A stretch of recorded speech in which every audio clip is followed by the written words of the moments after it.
Sulton Mir Haydar yodgorlik majmuasi Kaspi Shahristoni xarobalarining g'arbiy qismida joylashgan.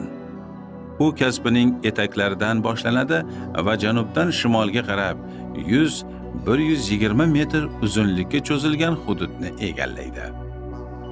Majmua ikki tomondan qabriston bilan o'rab olingan.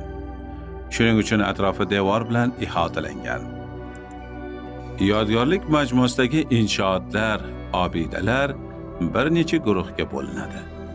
Birinchi guruh yodgorliklari minora, namozgoh va qishki masjiddan iborat.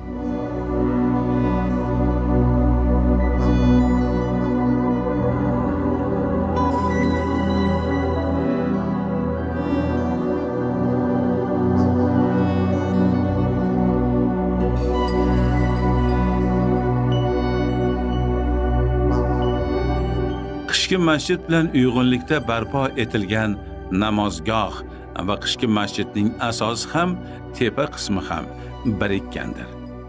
Bu inshootning qurilishi 16-17 asrlarga oid hisoblangan.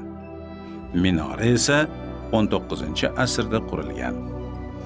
Lekin unga ishlatilgan g'ishtlarning bir qismi 12-13 asrlarga doirdir. Bu g'ishtlar Kaspi Shahristondagi inshootlardan biridan olingan. Ikkinchi guruh yodgorliklari qishki masjiddan keyin devorga tutashtirib qo'yilgan qabrlar, yozgi ayvonli masjidni o'z ichiga olgan. Bular 15-17 asrlarga oid imoratlar sifatida baholanadi. Uchinchi guruh yodgorliklari majmuaning shimoliy qismidagi Sulton Mir Haydar maqbarasidir. Maqbara 3 qismli keng rabotli yo'lak, gumbazli ziyoratxona, unga tutash go'rxonadan iborat. Bu maqbara 11-14 asr boshlarida bunyod etilgan.